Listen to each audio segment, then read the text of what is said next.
Hello friends, എല്ലാ ഉദ്യോഗാർത്ഥികൾക്കും ISDB അക്കാദമിയിലേക്ക് സ്വാഗതം. ഞാൻ രാഖിൽ RS. നമ്മൾ ഇന്നത്തെ ഒരു സെക്ഷനിൽ നിങ്ങളുടെ എല്ലാ പരീക്ഷാ സിലബസിൽ വളരെ പ്രാധാന്യത്തോടു കൂടി പ്രതിപാദിക്കുന്ന ഒരു ഭാഗമാണല്ലോ സുപ്രധാന നിയമങ്ങൾ, ഇമ്പോർട്ടൻ്റ് ആക്ട്സ് എന്നറിയപ്പെട്ട ഒരു ഭാഗം. 10th ലെവൽ മുതൽ +2 ലെവൽ വരെയുള്ള പരീക്ഷകൾക്ക് 5 മാർക്കിനും സിലബസിൽ, ഡിഗ്രി ലെവൽ പരീക്ഷകൾക്ക് 10 മാർക്കിനും മെയിൻ പരീക്ഷകൾക്ക് 10 മാർക്കിനും ഒക്കെ ഉള്ള ഒരു വലിയ ടോപ്പിക്കാണ് സുപ്രധാന നിയമങ്ങൾ. 5 മാർക്കിന്റെ പ്രിലിമിനറി പരീക്ഷയുടെ ടോപ്പിക്കും മെയിൻ പരീക്ഷയ്ക്ക് 10 മാർക്കിനും ഡിഗ്രി ലെവൽ പരീക്ഷയ്ക്ക് 10 മാർക്കിനും ഈ ടോപ്പിക്കുണ്ട്. അപ്പോൾ ഈ ഒരു വലിയ ടോപ്പിക്ക് ഇമ്പോർട്ടൻ്റ് ആക്ട്സ്, പ്രധാന നിയമങ്ങൾ നിങ്ങൾ കേട്ട് കാണും അല്ലേ? വിവരാവകാശ നിയമം, മനുഷ്യാവകാശ നിയമം, ഉപഭോക്തൃ സംരക്ഷണ നിയമം, അതുപോലെയാണ് IT ആക്ട്, ന്യൂനപക്ഷ ക്ഷേമ നിയമം പോലെയുള്ള സുപ്രധാനമായ നിയമങ്ങൾ, പോക്സോ നിയമം പോലെയുള്ള സുപ്രധാനമായ നിയമങ്ങളൊക്കെ അടങ്ങിയ ഒരു വലിയ ടോപ്പിക്കാണ് നമ്മുടെ ഈ വരുന്ന ടോപ്പിക്ക്. അപ്പോൾ ഈ സുപ്രധാന നിയമങ്ങളിലെ വളരെ പ്രധാനപ്പെട്ട അടുത്ത കാലത്ത് PSC ചോദിച്ച പ്രധാനപ്പെട്ട ചില ചോദ്യങ്ങൾ നമുക്കൊന്ന് പരിചയപ്പെട്ടാലോ? അവയുടെ ഉത്തരങ്ങൾ നിങ്ങൾ കമന്റ് ചെയ്യാൻ ശ്രമിക്കുമല്ലോ. കമന്റ് ബോക്സിൽ നിങ്ങളുടെ അഭിപ്രായങ്ങൾ, ഉത്തരങ്ങൾ രേഖപ്പെടുത്താൻ മറക്കരുത്. നമുക്ക് ക്ലാസ്സിലേക്ക് തന്നെ കിടക്കാം. ഒന്നാമത്തെ ചോദ്യം നോക്കുക നിങ്ങൾ. വിവരാവകാശ നിയമത്തിൽ നിന്നാണ് ഈ ചോദ്യം വന്നിരിക്കുന്നത്. എന്താണ്? താഴെ പറയുന്നവർ ഏതാണ് വിവരാവകാശ നിയമപ്രകാരമുള്ള അപേക്ഷയിൽ നൽകാവുന്ന വിവരം?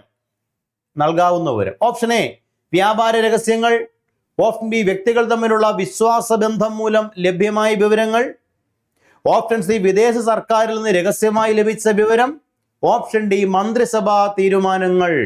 ഏതായിരിക്കും നിങ്ങളുടെ ശരി ഉത്തരം? ഒന്ന് കമന്റ് ചെയ്തേ. ഓപ്ഷൻ എ ആണോ വ്യാപാര രഹസ്യങ്ങൾ നൽകാവുന്നതാണോ? അല്ല.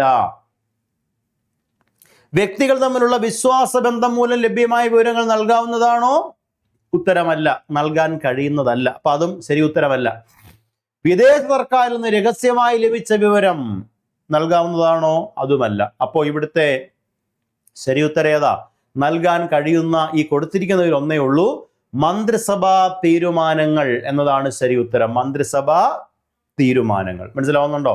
അപ്പൊ എന്താണ് ഈ ചോദ്യത്തിന്റെ സാങ്കത്യം? ഏതാണ് വിവരാവകാശ പ്രകാരമുള്ള അപേക്ഷയിൽ നൽകാവുന്ന വിവരം എന്നാണ് ഈ ചോദ്യം. അപ്പോ നമ്മൾ കേട്ടിട്ടുള്ളത് എന്താ? വിവരാവകാശ പ്രകാരമുള്ള അപേക്ഷയിൽ പ്രധാനപ്പെട്ട വിവരങ്ങളെല്ലാം നൽകാം അല്ലെങ്കിൽ ലഭിക്കുമെന്നല്ലേ? അപ്പൊ നൽകാൻ കഴിയാത്ത വിവരം എന്നുണ്ടോ? ഉണ്ട്.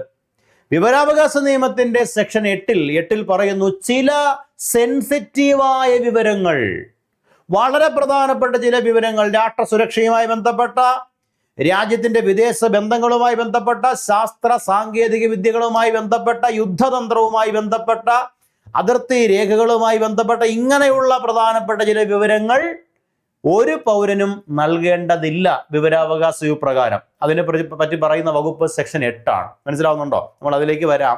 അപ്പൊ ഈ വിവരാവകാശ നിയമം എന്നറിയപ്പെട്ട ഈ വലിയൊരു നിയമം ഇന്ത്യയുടെ പാർലമെന്റ് പാസ്സാക്കിയത് എന്നാണ്? വിവരാവകാശ നിയമം 2005. അപ്പൊ ഏത് വർഷമാണ്? 2005. ഏത് മാസമാണെന്ന് പറയൂ? പാർലമെന്റിന്റെ അധോസഭയായ ലോകസഭയാണ് ആദ്യം ഈ നിയമം പാസ്സാക്കിയത്. 2005 മെയ് 11. രാജ്യസഭ ഈ നിയമം പാസ്സാക്കിയത് 2005 മെയ് 12. തൊട്ടടുത്ത ഡേറ്റ് മെയ് 12. നമുക്കറിയാം രാഷ്ട്രപതി ഒപ്പുവെച്ചു അല്ലെ? A bill became an act only with the assent of the president. രാഷ്ട്രപതി ഒപ്പുവെച്ചാൽ മാത്രമേ ഒരു ബില്ല് നിയമമാകുകയുള്ളൂ. അവ രാഷ്ട്രപതി ഒപ്പുവെച്ചത് എന്ന് ചോദിച്ചു കഴിഞ്ഞാൽ 2005 ജൂൺ 15. 2005 ജൂൺ 15 രാഷ്ട്രപതി ഒപ്പുവെച്ചു. ഇനിയോ ഇന്ത്യൻ ഗസറ്റിൽ ഇത് പബ്ലിഷ് ചെയ്തത് അല്ലെങ്കിൽ ഇത് പബ്ലിഷ് ചെയ്തത് എന്നാണെന്ന് വെച്ചാൽ 2005 ജൂൺ 21. നിലവിൽ വന്നതെന്ന് ഒരുപാട് തവണ ചോദിച്ചതാ. വിവരാവകാശ നിയമം 2005 നിലവിൽ വന്ന ഡേറ്റ് പഠിച്ചേ. 2005 ഒക്ടോബർ 12. 2005 ഒക്ടോബർ 12 ഈ നിയമം നിലവിൽ വന്നു, അഥവാ പ്രാബല്യത്തിൽ വന്നു. വിവരാവകാശ നിയമം 2005 നിലവിൽ വന്നത്, പ്രാബല്യത്തിൽ വന്നത് എന്നാണെന്ന് പറഞ്ഞേ? 2005 ഒക്ടോബർ 12. മനസ്സിലായോ?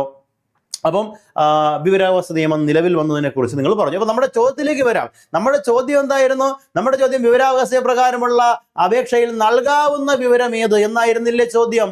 അപ്പൊ ഇവിടെ സെക്ഷൻ 8 വിവരാവകാശ രേഖയുടെ വകുപ്പ് 8 സെക്ഷൻ 8 ഈ നിയമനിർമ്മാണത്തിന് കീഴിൽ വെളിപ്പെടുത്തലിൽ നിന്നും ഒഴിവാക്കിയിട്ടുള്ള ചില വിവരങ്ങളാണ് ഈ സെക്ഷൻ കൈകാര്യം ചെയ്യുന്നത്. ഈ വകുപ്പ് അനുസരിച്ച് താഴെ പറയുന്ന വിവരങ്ങൾ ഒരു പൗരനോടും വെളിപ്പെടുത്തേണ്ടതില്ല. നേരത്തെ പറഞ്ഞില്ലേ, ഗവൺമെന്റിന് ബാധ്യതയില്ല വെളിപ്പെടുത്താൻ. ഏതൊക്കെയാണ് വിവരങ്ങൾ? ഒന്ന്, ഇന്ത്യയുടെ പരമാധികാരത്തെയും അഖണ്ഡതയും സംബന്ധിക്കുന്ന വിവരങ്ങൾ, അല്ലേ? ഇന്ത്യയുടെ സോവർണിറ്റിയെ, പരമാധികാരത്തെയും ഇന്ത്യയുടെ ഇന്റഗ്രിറ്റി, അഖണ്ഡതയെയും ബാധിക്കുന്ന വിവരങ്ങൾ. മനസ്സിലാവുന്നുണ്ടോ? ഒരു കാരണവശാലും അത്തരം ബാധിക്കുന്ന വിവരങ്ങൾ വിവരാവകാശ അപേക്ഷയിന്മേൽ നൽകേണ്ടതില്ല. പിന്നെയോ, രാഷ്ട്ര സുരക്ഷയെ ബാധിക്കുന്ന വിവരങ്ങൾ. മനസ്സിലാവുന്നുണ്ടോ? ചോദിക്കുകയാണ്, വിവരാവകാശ പ്രകാരം നമ്മുടെ നാട്ടിലെ ഗോപാലൻ ചേട്ടൻ ഒരു വിവരാവകാശ അപേക്ഷ കൊടുത്തിരിക്കുന്നു. ചോദിച്ച് താഴെ പറയുന്ന വിവരങ്ങൾ വേണം. ഒന്ന്, ഇന്ത്യക്ക് ഉള്ള ന്യൂക്ലിയർ വെപ്പൺസിന്റെ സ്ഥാനം എവിടെയാണ്?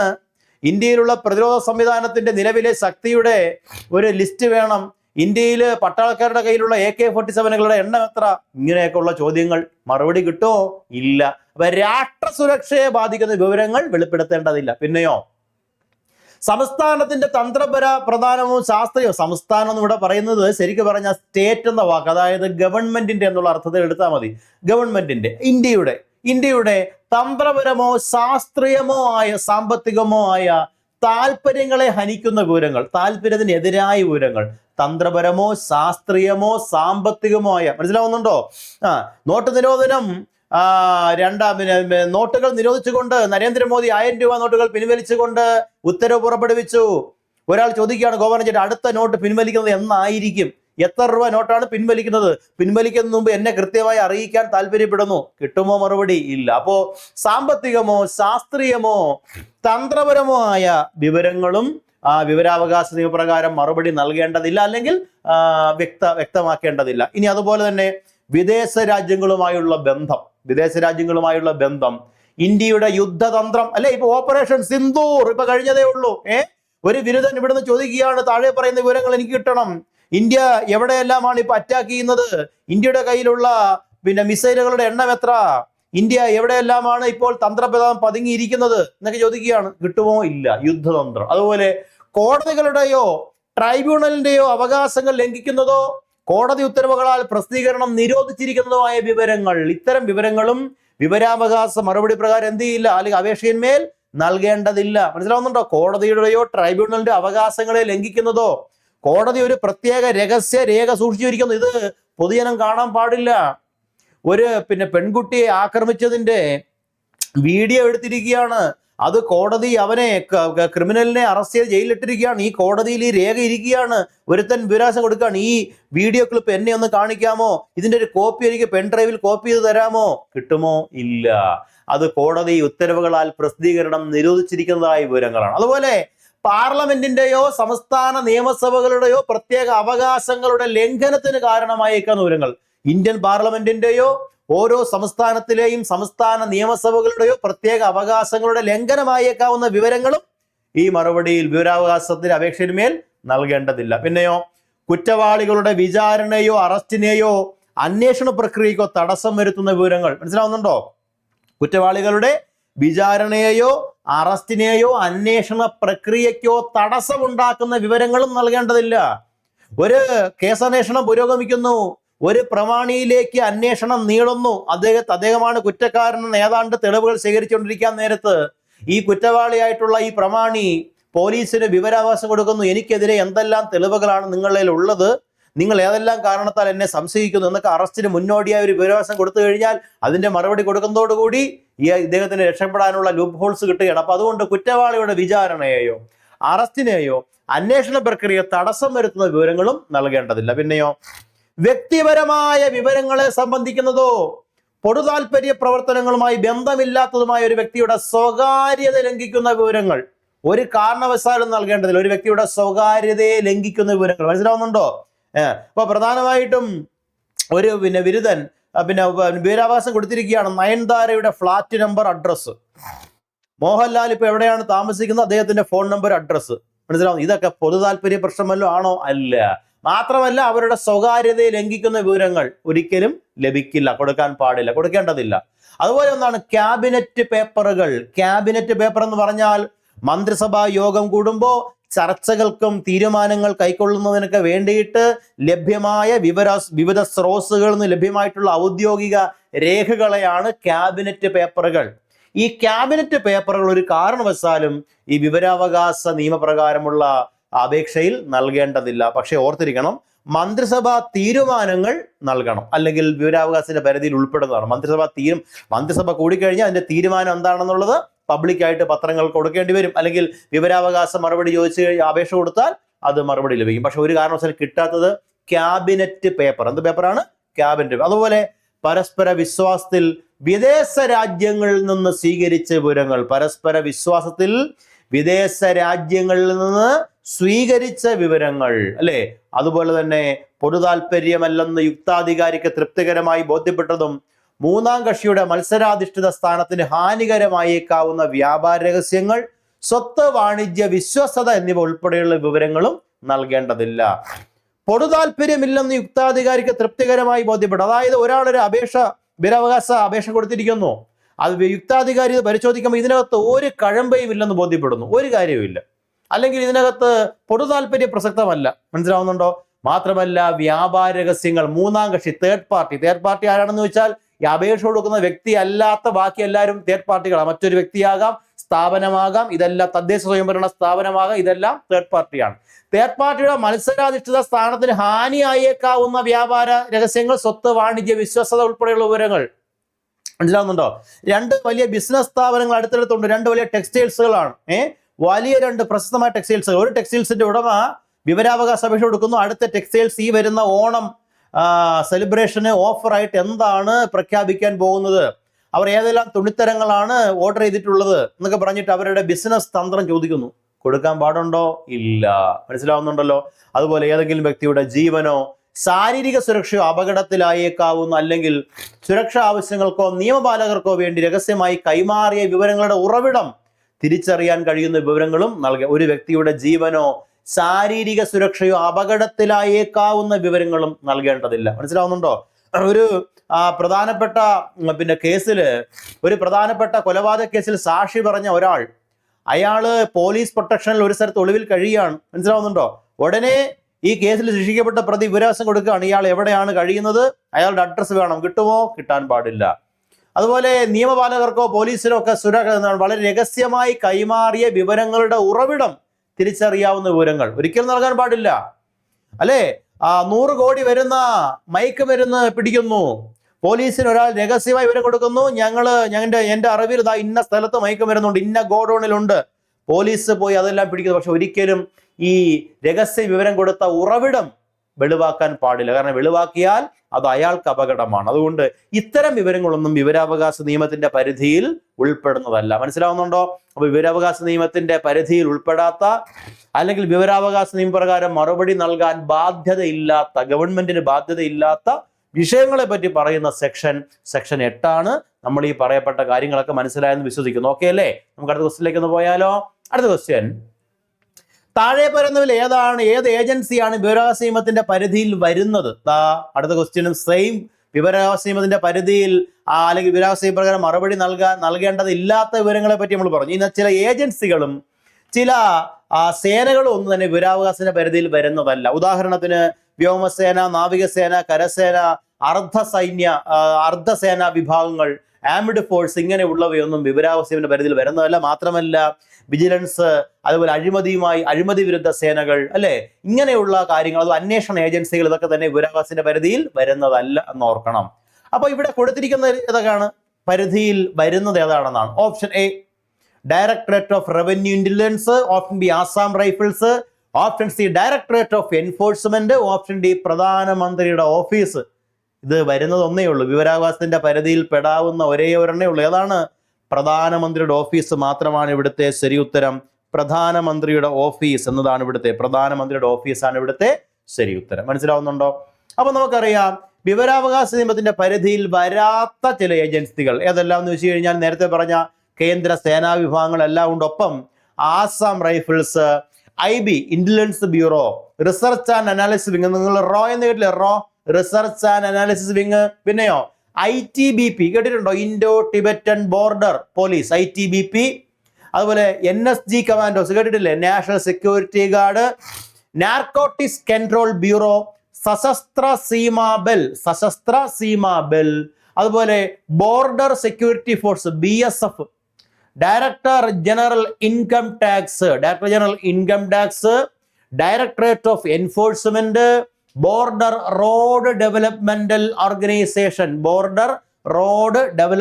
Organisation, central reserve police force CRPF, central reserve police force, ഇത്രയും എന്നിങ്ങനെയുള്ള പ്രധാനപ്പെട്ട സംഘടനകൾ ഒന്നും തന്നെ അല്ലെങ്കിൽ സേനാ വിഭാഗങ്ങൾ ഒന്നും തന്നെ വിവരാവകാശത്തിന്റെ പരിധിയിൽ പെടുന്നതല്ല. അപ്പൊ വിവരാവകാശ നിയമത്തിന്റെ പരിധിയിൽ വരാത്ത പ്രധാനപ്പെട്ട സേനാ വിഭാഗങ്ങളൊക്കെയാണ് നമ്മൾ പറഞ്ഞത്. പക്ഷെ ഒരു കാര്യം ഓർത്തിരിക്കേണ്ടത്, ഇങ്ങനെയൊക്കെ ആണെങ്കിലും പ്രധാനപ്പെട്ട 2 കാര്യങ്ങളുമായി ബന്ധപ്പെട്ട വിഷയങ്ങളിൽ ഇത്തരം സേനാ വിഭാഗങ്ങളിൽ നിന്നും വിവരാവകാശ നിയമപ്രകാരം സംസ്ഥാന വിവരാവകാശ കമ്മീഷന്റെ അല്ലെങ്കിൽ കേന്ദ്ര വിവരാവകാശ കമ്മീഷന്റെ അനുമതിയോടുകൂടി വിവരങ്ങൾ ശേഖരിക്കാം. ഏതൊക്കെയാ 2 കാര്യങ്ങൾ?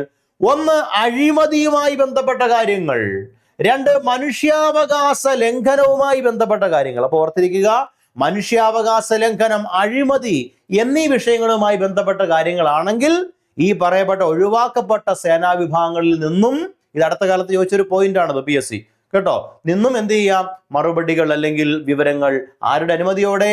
കേന്ദ്ര സംസ്ഥാന വിവരാവകാശ കമ്മീഷൻ ഏതെങ്കിലും ഒന്നിന്റെ അനുമതിയോടെ നേടാവുന്നതാണെന്ന് ഓർത്തിരിക്കാം. ക്ലിയർ ആണല്ലോ? അടുത്ത ദിവസത്തിലേക്ക് പോവുക. നമ്മുടെ ഈ ഒരു ചോദ്യം ഉപഭോക്തൃ സംരക്ഷണ നിയമത്തിന്റെ കുറിച്ചാണ്. കൺസ്യൂമർ പ്രൊട്ടക്ഷൻ ആക്ട് 2019 പ്രകാരം പരാതി നൽകേണ്ടത് ആരാണ്? നോക്കണേ, ഉപഭോക്തൃ സംരക്ഷണ നിയമത്തിൽ ആരാണ് പരാതി നൽകേണ്ടത്? ഓപ്ഷൻ എ ഉപഭോക്താവ്, ഓപ്ഷൻ ബി ഉപഭോക്താക്കളുടെ സന്നദ്ധ സംഘടന, ഓപ്ഷൻ സി സർക്കാർ, ഓപ്ഷൻ ഡി മുകളിൽ പറഞ്ഞവരിൽ ആർക്ക് നൽകാം? ഒന്ന് പറയാമോ, ആരാണ് മറുപടി നൽകേണ്ടത്? ഇവിടുത്തെ ശരി ഉത്തരം ഒന്നേ ഉള്ളൂ. ഏതാണ് ഓപ്ഷൻ? അതെ, ഡി തന്നെയാണ് ശരി ഉത്തരം. മുകളിൽ പറഞ്ഞവയിൽ ആർക്കും നൽകാം എന്നതാണ് ശരി ഉത്തരം. മുകളിൽ പറഞ്ഞവയിൽ ആർക്കും നൽകാം. അപ്പൊ എന്താണെന്ന് ചോദിച്ചു കഴിഞ്ഞാൽ, ഉപഭോക്തൃ സംരക്ഷണ നിയമത്തിൽ ഉപഭോക്താവ്, പരാതിക്കാരൻ, ഉപഭോക്തൃ കോടതികൾ ഓരോന്നിന്റെയും നിർവചനം, ഡെഫിനിഷൻ പറയുന്നുണ്ട്.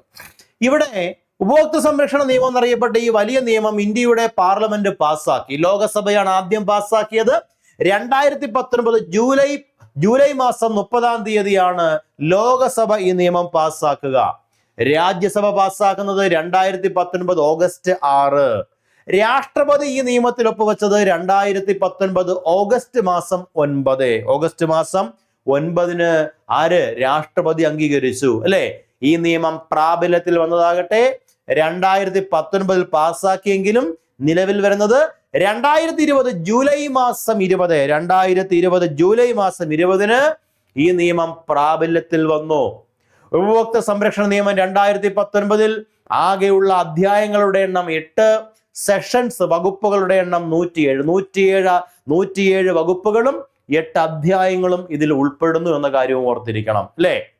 അപ്പൊ ഇവിടുത്തെ ചോദ്യം, ആർക്കെല്ലാം പരാതി കൊടുക്കാമെന്നാണ്. ഉപഭോക്തൃ സംരക്ഷണ നിയമപ്രകാരം ആർക്കെല്ലാം ആ പരാതി സമർപ്പിക്കാം എന്നാണ്. നോക്കുക, ഇവിടെ പരാതിക്കാരൻ, കംപ്ലൈനന്റിന്റെ നിർവചനം പറയുന്നുണ്ട് ഈ നിയമത്തിൽ. ആരാണ് പരാതിക്കാരൻ? പരാതി കൊടുക്കാൻ കഴിയുന്ന ആർക്കല്ല? ഒന്നുകിൽ ഉപഭോക്താവ്, അല്ലെങ്കിലോ തത്സമയം പ്രാബല്യത്തിലുള്ള ഏതെങ്കിലും നിയമപ്രകാരം രജിസ്റ്റർ ചെയ്തിട്ടുള്ള ഏതെങ്കിലും ഉപഭോക്തൃ അസോസിയേഷൻ, 3 കേന്ദ്ര ഗവൺമെന്റ് അല്ലെങ്കിൽ ഏതെങ്കിലും സംസ്ഥാന ഗവൺമെന്റ്. കേന്ദ്ര ഗവൺമെന്റിനോ സംസ്ഥാന ഗവൺമെന്റോ ഒരു കംപ്ലൈനന്റ് ആകാം. പിന്നെയോ കേന്ദ്ര ഉപഭോക്തൃ അതോറിറ്റി. പിന്നെയോ ഒരേ താല്പര്യമുള്ള നിരവധി ഉപഭോക്താക്കളിൽ നിന്നും ഒന്നോ അതിലധികമോ ഉപഭോക്താക്കൾ. ഒരേ താല്പര്യമുള്ള നിരവധി ഉപഭോക്താക്കളിൽ നിന്ന് ഒന്നോ അതിലധികമോ ഉപഭോക്താക്കൾ. മനസ്സിലാവുന്നുണ്ടോ? ഒരു ബസ്സിലിരിക്കുന്ന 40 യാത്രക്കാരിൽ ബസ്സിന്റെ മോശം കണ്ടീഷനെ കുറിച്ച് അതിലെ 1-2 പേർ പരാതി കൊടുത്താലും ആ ബസ്സിലെ 40 പേരുടെയും ഒരേ താല്പര്യത്തെ റെപ്രസെന്റ് ചെയ്യുന്നവരാണെങ്കിൽ അത് മതി. മനസ്സിലാവുന്നുണ്ടോ? ഒരേ താല്പര്യമുള്ള നിരവധി ഉപഭോക്താക്കളിൽ നിന്ന് 1-2 അതിലധികമോ ഉപഭോക്താക്കളാണ്. പിന്നെയോ ഒരു ഉപഭോക്താവിന് മരണം സംഭവിച്ചാൽ അയാൾക്ക് വേണ്ടി അയാളുടെ നിയമപരമായ അവകാശി. മനസ്സിലാവുന്നുണ്ടോ? ഭർത്താവ് മരിച്ചാൽ നിയമപരമായ അവകാശി ആരാണ്? ഭാര്യയാണ്. മനസ്സിലാവുന്നുണ്ടോ? അപ്പൊ ഇത്തരത്തിൽ നിയമപരമായിട്ടുള്ള അവകാശി അല്ലെങ്കിൽ നിയമപരമായ പ്രതിനിധി, നിയമപരമായിട്ടുള്ള പ്രതിനിധിയാണ് എന്താണ് നമ്മുടെ ഉപഭോക്തൃ സംരക്ഷണ നിയമപ്രകാരമുള്ള എന്താണ് പരാതി കൊടുക്കേണ്ടത്. അതുപോലെ മറ്റൊന്നാണ്, ഉപഭോക്താവിന് പ്രായപൂർത്തിയാകാത്ത വ്യക്തിയാണെങ്കിൽ, ഒരു ഉപഭോക്താവ് പ്രായപൂർത്തിയാകാത്ത വ്യക്തിയാണെങ്കിൽ ആ വ്യക്തിയുടെ മാതാപിതാക്കൾ, രക്ഷകർത്താവ് എന്നിവർക്കെല്ലാം എന്ത് ചെയ്യാം, മറുപടി നൽകാം, അല്ലെങ്കിൽ ഉപഭോക്തൃ സംരക്ഷണ നിയമപ്രകാരമുള്ള പരാതി സമർപ്പിക്കാം. മനസ്സിലാവുന്നുണ്ടോ? അപ്പൊ പരാതിക്കാരൻ ആരായിരിക്കണം? ഉപഭോക്താവാം, തത്സമയം പ്രാബല്യത്തിലുള്ള നിയമപ്രകാരം രജിസ്റ്റർ ചെയ്ത ഏതെങ്കിലും ഒരു അസോസിയേഷൻ ആകാം, കേന്ദ്ര ഗവൺമെന്റ് അല്ലെങ്കിൽ സംസ്ഥാന ഗവൺമെന്റ് ആകാം, കേന്ദ്ര അതോറിറ്റി ആകാം, ഒരേ താല്പര്യമുള്ള നിരവധി ഉപഭോക്താക്കളിൽ നിന്ന് ഒന്നോ അതിലധികമോ ഉപഭോക്താക്കളാകാം. മരണം സംഭവിച്ചാൽ അയാൾക്ക് വേണ്ടി നിയമപരമായ അവകാശിയോ നിയമപരമായ പ്രതിനിധിയോ ആകാം. ഉപഭോക്താവിന് പ്രായപൂർത്തിയാകാത്ത വ്യക്തിയാണെങ്കിൽ ആ വ്യക്തിയുടെ മാതാപിതാക്കൾ അല്ലെങ്കിൽ രക്ഷിതാവാകാം പരാതിക്കാരൻ. ക്ലിയർ ആണോ? ഓക്കെ. ഉദ്യോഗാർത്ഥികളെ, ഇതാ ഡിഗ്രി ലെവൽ ഉദ്യോഗാർത്ഥികൾക്കായി ഡിഗ്രി വിജയിച്ചവരാണോ നിങ്ങൾ? നിങ്ങൾക്ക് വേണ്ടി കമ്പനി ബോർഡ് അസിസ്റ്റന്റിന്റെ ഒരു ഏർലി കോഴ്സ് ആരംഭിക്കുകയാണ് ടീം ASB അക്കാദമി. നിങ്ങൾക്ക് മികച്ച, കേരളത്തിലെ ഏറ്റവും മികച്ച ഫാക്കൽറ്റീസിനൊപ്പം ഏറ്റവും മികച്ച നോട്ടുകളും മികച്ച പരിശീലനവും OMR പരീക്ഷകളും അടക്കം നിങ്ങൾക്ക് നൽകിക്കൊണ്ട് നിങ്ങൾ ഓരോരുത്തരെയും മോണിറ്റർ ചെയ്യുന്ന, മെന്റർഷിപ്പ് അടക്കം നൽകുന്ന ഒരു വലിയ കോഴ്സ് പരിചയപ്പെടുത്തുകയാണ്.